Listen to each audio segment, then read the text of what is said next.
আরো একবার ইরানের সাথে ইসরায়েল এবং আমেরিকার মহাযুদ্ধ শুরু হতে যাচ্ছে, এই কথাই জানালো আজ ইরানের আইআরজিসির পক্ষে আজ জানানো হয়েছে আমেরিকা এবং ইসরায়েল নতুন করে ইরান হামলার সমস্ত ব্যবস্থা চূড়ান্ত করেছে।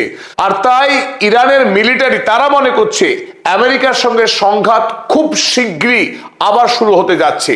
গতকাল রাতে ডোনাল্ড ট্রাম্প জানিয়েছিলেন যে তিনি ইরানের নেতৃত্বকে নিয়ে দারুণভাবে নিরাশ এবং হতাশ, কারণ তিনি বারবার যে দাবি করে আসছিলেন ইরানের নেতৃত্বের কাছে, ইরানের নেতৃত্বকে ডোনাল্ড ট্রাম্পের দেওয়া নির্দেশ পুঁজি করে তারা শান্তি আলোচনায় বসতে হবে।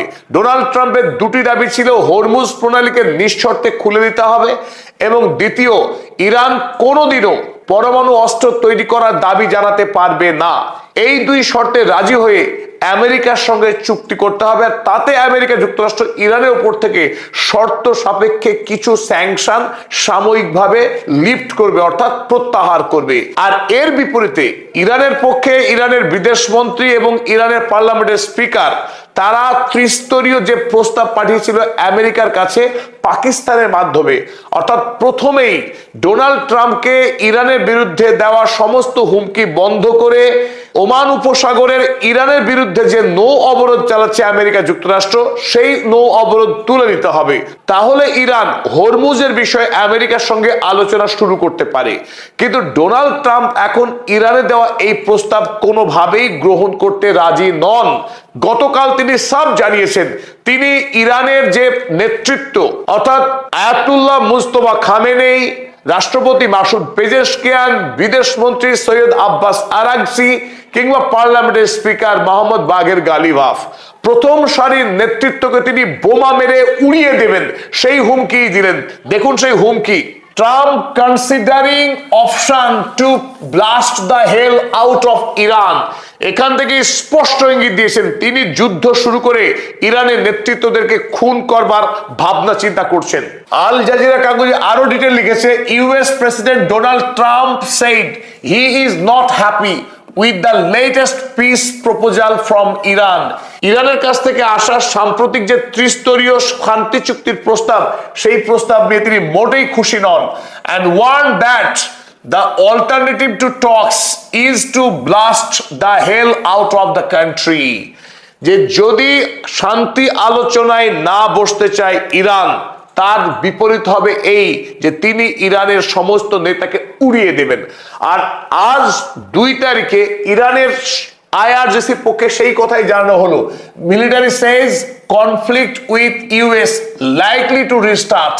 খুব সম্ভাব্য যে খুব শীঘ্রই শুরু হতে যাচ্ছে আমেরিকার সঙ্গে তাদের যুদ্ধ। এই প্রেক্ষিতে 2 দিন আগে ডোনাল্ড ট্রাম্প জানিয়েছিলেন তার নিজস্ব ছবি পোস্ট করে যে no more mister nice guy, তিনি আর বেশি ভালো মানুষ হয়ে থাকতে চান না। He wants to be bad guy with gun in hands. হাতে ভারী বন্দুক নিয়ে তিনি তার ছবি পোস্ট করেছেন আর চারিদিকে আগুন জ্বলছে। তিনি ইরানে এই অবস্থা তৈরি করতে চাইছেন, সেই হুমকি দিয়েছিলেন, অর্থাৎ তার দাবি মেনে নিতে হবে, নইলে তিনি গুলি মেরে উড়িয়ে দেবেন ইরানকে। হলিউড সিনেমার নায়কের মতো তিনি বন্দুক হাতে অবতীর্ণ হয়েছিলেন তার ট্রুথ সোশ্যাল পোস্টে। এই প্রেক্ষিতে গত 30শে এপ্রিল ডোনাল্ড ট্রাম্প খোদ বৈঠক করলেন আমেরিকার সামরিক প্রধান ড্যানিয়েল কেনের সাথে। ড্যানিয়েল কেন এবার সেন্ট্রাল কমান্ডের মাধ্যমে বিস্তারিত তথ্য ডোনাল্ড ট্রাম্পকে জমা দিয়েছেন। ইরানে কোন কোন জায়গায় আমেরিকা এবং ইসরায়েল মিলিতভাবে হামলা চালাতে পারে, হামলা চালিয়ে ইরানকে ধ্বংস করতে পারে, অর্থাৎ ইরানের কোন কোন টার্গেটগুলো সফট টার্গেট, যেগুলো ধ্বংস করলে ইরান বেকায়দায় পড়বে, আমেরিকার কাছে আত্মসমর্পণ করতে বাধ্য হবে, সেই বিষয়ে ডিটেল ব্রিফিং দিয়েছেন মিলিটারি হেড। এখন শুধু ডোনাল্ড ট্রাম্পের গ্রিন সিগন্যালের অপেক্ষা। গ্রিন সিগন্যাল আসলেই আবারও আর একবার মহাযুদ্ধ শুরু হয়ে যেতে পারে ইরানে। এই প্রসঙ্গে রয়টার্স একটি গুরুত্বপূর্ণ খবর চেপেছিল, তারই হেডলাইন আমরা দেখে নিই চলুন। তারা লিখেছিল, US military commanders to brief Trump on military options against Iran. ইরানের বিরুদ্ধে আমেরিকা কি কি সামরিক পদক্ষেপ নিতে পারে সেই বিষয়ে আমেরিকার যারা সেনা প্রধান তারা ইতিমধ্যেই ডোনাল্ড ট্রাম্পকে বিস্তারিত তথ্য পরিবেশন করেছেন। আর এই একই বিষয়ে ফার্স্ট পোস্ট তারাও লিখেছে Trump warns US may restart Iran war amid Hormuz blockade. Tehran vows response. Iran Hormuz প্রণালী ব্লকেড করে রাখার জন্য এদিকে আমেরিকা যেমন নৌ অবরোধ চালাচ্ছে, পাশাপাশি ডোনাল্ড ট্রাম্প বলেছেন অবিলম্বে ইরান যুদ্ধ শুরু করে বিশ্বের জ্বালানির দাম তিনি কমিয়ে দেবেন। কিভাবে? যেভাবে উপর থেকে পাথর যেমন সজোরে পড়ে, ঠিক সেইভাবে তেলের দাম নাকি আচমকা পড়ে যাবেন। এই জন্য তিনি নতুন করে আরো একবার ইরান যুদ্ধ শুরু করতে যাচ্ছেন। এদিকে এই প্রসঙ্গে আমেরিকার সেনেটে একটা বিরাট বিতর্কের ঝড় উঠেছে। আমেরিকার 1973 সালের রেজুলেশন মোতাবেক আমেরিকার রাষ্ট্রপতি কোনো একটি দেশের সঙ্গে কংগ্রেসের অনুমতি না নিয়েও যুদ্ধ শুরু করতে পারেন, যুদ্ধ চালাতেও পারেন, কিন্তু তার মেয়াদ হলো 60 দিন। 60 দিন যদি কোনো যুদ্ধ অতিক্রম করে যায়, সেই ক্ষেত্রে আমেরিকার রাষ্ট্রপতিকে বাধ্যতামূলকভাবে কংগ্রেসের কাছ থেকে অনুমোদন নিতে হবে, না হলে সেই যুদ্ধ অবৈধ হবে এবং আমেরিকার সরকার সেই যুদ্ধের জন্য কোনো ব্যয়ভার বহন করতে বাধ্য নয়।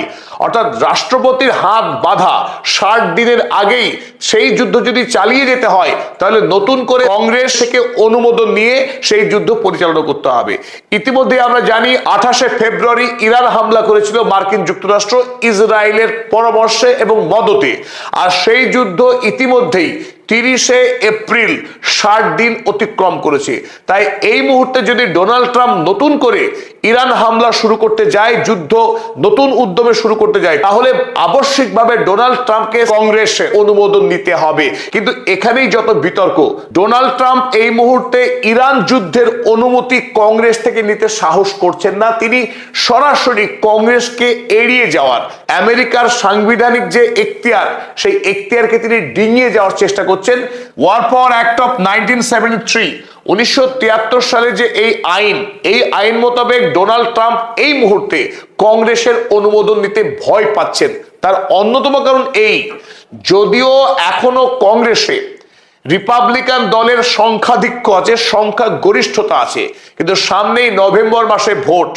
সেই ভোটে রিপাবলিকান দলের অধিকাংশ সদস্যকে নতুন করে ভোটে যেতে হবে এবং তাদেরকে জনসমর্থন নিয়ে আবারও কংগ্রেসে আসতে হবে।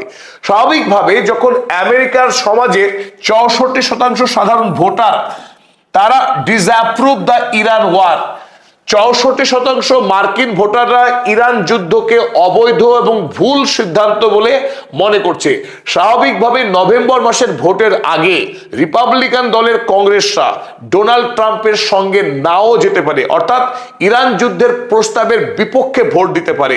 তাই যদি রিপাবলিকান সদস্যরা কংগ্রেসে ভোটের সময় ডোনাল্ড ট্রাম্পের বিরুদ্ধে ভোট দেয়, ডোনাল্ড ট্রাম্পকে এখন আকস্মিকভাবে ইরান যুদ্ধ থেকে বেরিয়ে আসতে হবে। আর ডোনাল্ড ট্রাম্পের জন্য এটা ঐতিহাসিক পরাজয় হবে। তিনি কোনোভাবেই সেই পরিস্থিতির সম্মুখীন হতে চাইছেন না। স্বাভাবিকভাবে তিনি এখন যে কোনো মূল্যে কংগ্রেসের এই ভোটাভুটি থেকে নিজেকে বাঁচাতে চাইছেন। সুতরাং গত পরশুদিন তিনি বলে দিয়েছেন যে ইরান যুদ্ধ হচ্ছে না, 1 মাস আগেই ইরান যুদ্ধ থেমে গেছে। তাই এই যুদ্ধের 60 দিন পূর্ণই হয়নি। নতুন করে যদি যুদ্ধ শুরু করেন, সেই যুদ্ধ আগে তিনি 30 দিন করেছেন, মাঝখানে যুদ্ধবিরতি চলছে, এখন আবার যদি যুদ্ধ শুরু হয়, সেই যুদ্ধ কিন্তু কন্টিনিউয়েশন ধরা হবে না। ডোনাল্ড ট্রাম্প এখন এই যুক্তি এটি বসে আছেন। এদিকে ডোনাল্ড ট্রাম্পের জার্মানিকে নিয়ে, জার্মানির চ্যান্সেলর ফ্রেডরিক মার্জ এবং জার্মানির ভাইস চ্যান্সেলরকে নিয়ে নতুন সমস্যা শুরু হয়েছে। সপ্তাহখানেক আগেই মার্জ জানিয়েছিলেন যে আমেরিকাকে অপদস্থ করছে ইরান। যদিও তিনি মার্কিন মুলুকের মন জয় করতে চেয়েছিলেন, এই কথার দ্বারা ইরানকে কাঠগড়ায় দাঁড় করতে চেয়েছিলেন, কিন্তু ডোনাল্ড ট্রাম্প অত সহজে খুশি হবার পাত্র নন। উল্টে তিনি মার্জের উপরে খেপে গেছেন। ক্রুদ্ধ ডোনাল্ড ট্রাম্প তিনি জানিয়েছেন জার্মানি থেকে 5000 সেনাকে তিনি প্রত্যাহার করে নেবেন, আর তারপরে যদি রাশিয়া এসে জার্মানিতে আক্রমণ করে, করুক গে, তার আর কোনো দায় নেই। আর এই সেনাকে তিনি নিয়ে কোথায় যাবেন? সোজাসুজি বলেছেন প্রশান্ত মহাসাগরে গিয়ে রাখবো আমার সেনাকে, কিন্তু আমি জার্মানিতে রাখবো না, কারণ জার্মানি আমেরিকাকে অপমান করেছে। আর এর উত্তরে আরো মজার একটা কথা বলেছেন জার্মানির ভাইস চ্যান্সেলর। তিনি জানিয়েছেন I think he, অর্থাৎ Donald Trump, really believed this would be a matter of 2 or 3 days। অর্থাৎ ডোনাল্ড ট্রাম্প ভেবেছিলেন ইরান যুদ্ধের ব্যাপারটা 2 বা 3 দিনে সব মিটে যাবে, শেষ হয়ে যাবে। And then everything would be fine, তারপর সবকিছু চমৎকার হয়ে যাবে। We really don't need any advice from Donald Trump. তিনি স্পষ্ট করে জানিয়েছেন জার্মানির বিষয়ে ডোনাল্ড ট্রাম্পের কাছ থেকে কোনো পরামর্শ তারা নিতে প্রস্তুত নয়। He should take a look at the mess he has created. বরং ডোনাল্ড ট্রাম্প নজর দেখ তিনি কি বিচ্ছিরি অবস্থা তৈরি করেছেন ইরানের সঙ্গে যুদ্ধ বাঁধাতে গিয়ে। He should ensure that serious peace talks are now held in Iran. বরং তিনি যত্নবান হন ইরানের সঙ্গে শান্তি চুক্তির বিষয়ে, জার্মানিকে অত পরামর্শ দেওয়ার প্রয়োজন নেই। And I say this especially in light of the past few days when he has been making comments about the German federal government and the chancellor. গত কয়েকদিন ধরে ডোনাল্ড ট্রাম্প জার্মানি এবং জার্মানির চ্যান্সেলরকে নিয়ে যেভাবে মন্তব্য করছেন তা থেকে তিনি বিরত থাকুন। আর এই মন্তব্যের প্রেক্ষিতে একটি বিষয় স্পষ্ট, ইউরোপের সঙ্গে আমেরিকার যে দূরত্ব ক্রমশ বাড়ছে এবং নেটোতে আগামী দিনে আমেরিকা যে থাকছে না বা ইউরোপের সঙ্গে আমেরিকার সহাবস্থান কোনোভাবেই সম্ভব না, সেটাই আরো স্পষ্ট হয়ে গেল এই বিতর্কের পর। তবে অধিকাংশ বিশেষজ্ঞের মত আমেরিকা যুক্তরাষ্ট্র ইরানের সঙ্গে পরমাণু বিষয়ে চুক্তি করার জন্য যে পরিমরি করছে, এভাবে কোনোভাবেই পরমাণু বিষয়ে চুক্তি হওয়া সম্ভব নয়। এমনকি 2015 সালে যে কম্প্রিহেন্সিভ প্ল্যান অফ অ্যাকশন স্বাক্ষরিত হয়েছিল আমেরিকা এবং ইরানের মধ্যে, তার জন্যও 1 বছরের অধিক সময় লেগেছিল। তাই এই মুহূর্তে আমেরিকার যারা চুক্তি নিয়ে কথা বলতে চাইছেন তারা একেবারে অনভিজ্ঞ, কাঁচা। বরং ইরানের পক্ষে যারা কাজ করছেন তারা সুদূর প্রসারী চিন্তা ভাবনা নিয়ে এগোচ্ছে। সুতরাং চুক্তি তারা আমেরিকার সঙ্গে ধীরে ধীরে এগোতে চাইছে। তাই আমেরিকা এবং ইরানের মধ্যে একটা মৌলিক মতপার্থক্য বিরাজ করছে। আর ডোনাল্ড ট্রাম্প যেহেতু তিনি ঝটকা ফল